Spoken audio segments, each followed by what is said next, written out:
Olha, o governo federal antecipou a renovação de contratos de distribuidoras de energia elétrica que atuam em 13 estados brasileiros. Essa medida prevê um investimento recorde de 130 bilhões de reais na infraestrutura e na modernização das redes até o ano de 2030. Essas novas concessões seguem regras mais rígidas, que são definidas por um decreto publicado esse ano, que exige melhoria no atendimento e mais eficiência na prestação de serviço dessas empresas.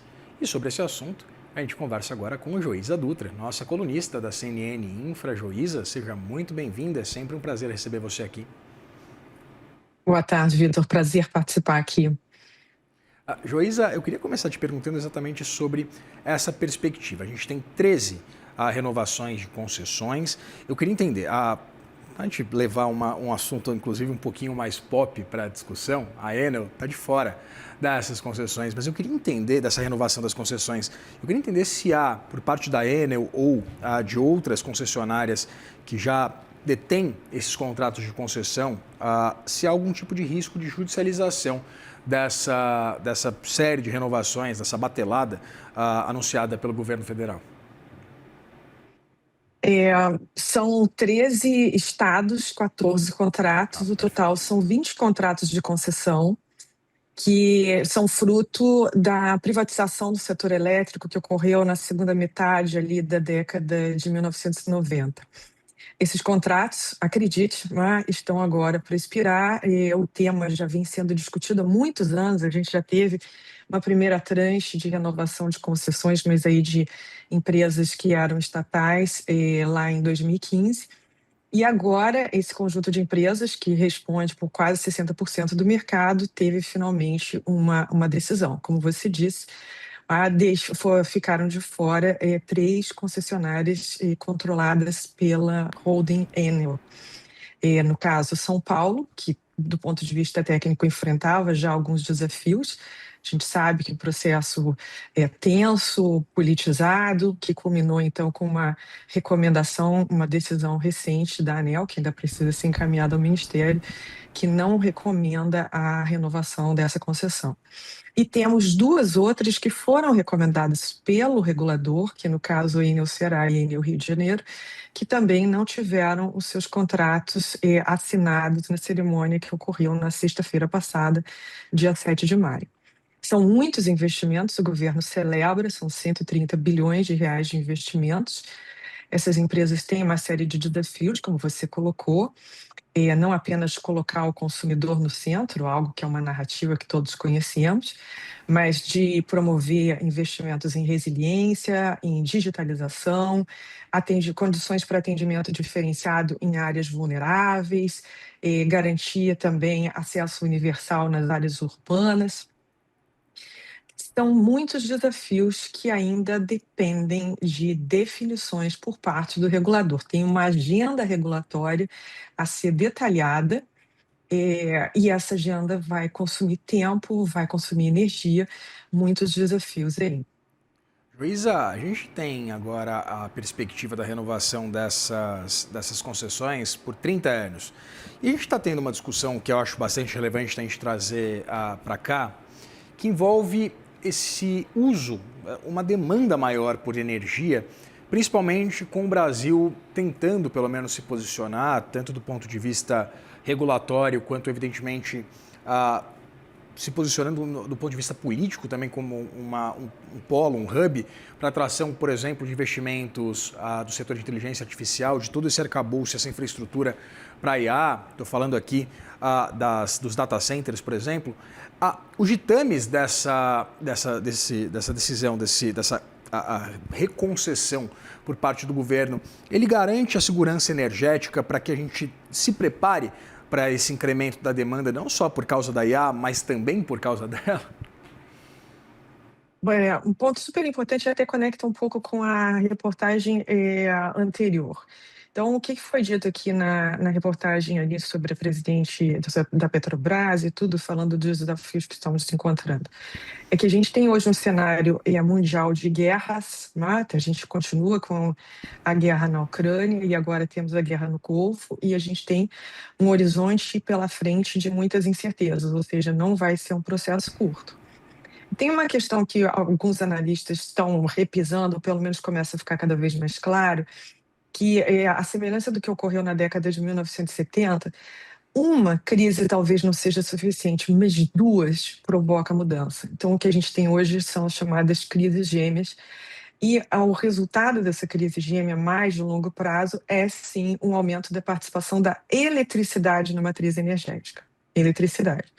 O que significa? A gente tem uma série de outros usos, por exemplo, transporte, que poderia se beneficiar de maior participação da eletricidade. A gente tem também a possibilidade de consumo industrial, naquelas indústrias que a gente chama das hard to abate, são indústrias energointensivas que começam a revisitar as suas condições de promover investimentos com segurança energética. Tá? Então, o cenário é, sim, de uma tendência favorável para a eletricidade.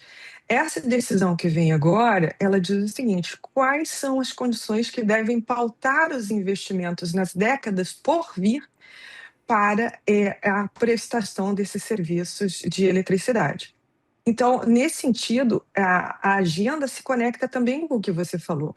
E, afinal, nossas perspectivas para aquilo que são os hyperscalers, investimentos em digitalização, inteligência artificial, os data centers e tudo mais, são favoráveis? Ora, elas são favoráveis, mas não basta. Tem um conjunto de medidas aí que estão sendo apreciadas no Congresso, a gente tem o projeto Redata, que está tardando a encontrar uma definição, e com isso nós estamos aí perdendo timing para uma série de investimentos importantes no setor de eletricidade. E isso, na verdade, é algo bem desfavorável, considerando todas as vantagens competitivas que a gente tem naquilo que a gente chama de baixo conteúdo de carbono. Nossa matriz é limpa. Tá? Então, como é que a gente garante competitividade a partir desta matriz limpa para atrair esses investimentos? Ainda incertezas. O Congresso tem um papel a fazer. Vamos avançar, por exemplo, na agenda do Redata. Joísa, eu queria entender sobre esses ditames que esse arcabouço regulatório, esse novo modelo para a repactuação desses contratos traz, que envolve metas de qualidade. E eu queria entender se esses critérios, eles são tangíveis, eles seriam aplicáveis e principalmente justos, principalmente do ponto de vista público. Porque, claro, a gente acompanha, por exemplo, o desastre que é a concessão da Enel aqui em São Paulo, a operação da Enel aqui em São Paulo, mas eu queria entender, essa discussão mais técnica, ela poderia ser contaminada, por exemplo, por um sentimento por parte do consumidor de energia, mas há um arcabouço para que não se puna, por exemplo, uma concessionária que cumpre, teoricamente, todos os requisitos? Reitero, não estou falando da Enel. Tem sim. Então, o que acontece? Muito importante você colocar, a gente gostaria de ter clareza, medidas objetivas para medir a performance das companhias. Então, por exemplo, eu estava falando de alguns vértices que são o foco aqui do governo. A gente está falando de digitalização, a gente está falando de resiliência e qualidade. Qualidade se conecta com isso, né? Porque qualidade e resiliência, quer dizer, qual é o tempo médio de atendimento para uma demanda do consumidor em face de um problema no fornecimento? Quanto tempo leva para restaurar as condições de prestação do serviço? Esse é uma medida objetiva que as companhias pactuam com o regulador em determinados momentos do tempo.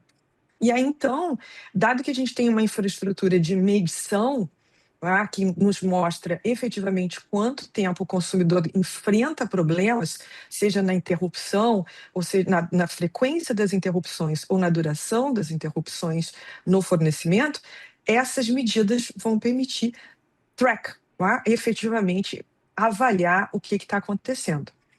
Condições temos de medir efetivamente e, no fundo, ajudar o próprio regulador a fazer uma avaliação da performance dessa companhia.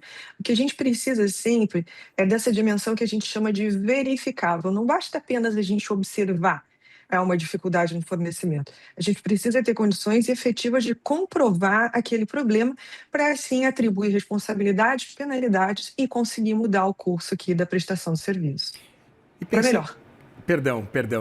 E pensando nesse montante, nesse volume de investimento, Joísa, há também um arcabouço para que se garanta, por exemplo, a modicidade tarifária, principalmente pensando, claro, na população mais carente, a gente sabe que tem programas específicos do governo para isso, mas e também nos grandes consumidores de energia, né, principalmente indústrias, grandes empresas. Arcabouço tem definido.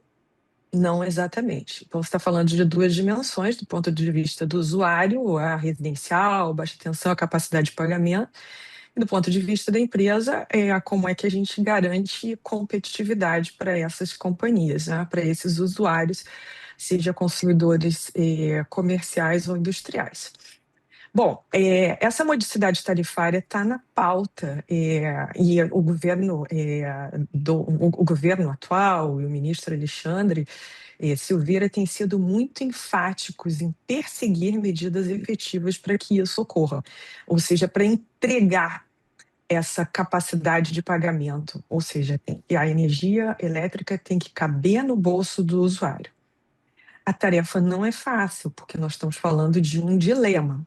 Como assegurar investimentos vultosos, retornos, segurança jurídica, de um lado, e de outro lado, garantir que esses investimentos resultem em tarifas que caibam no bolso dos usuários ou preços para grandes consumidores.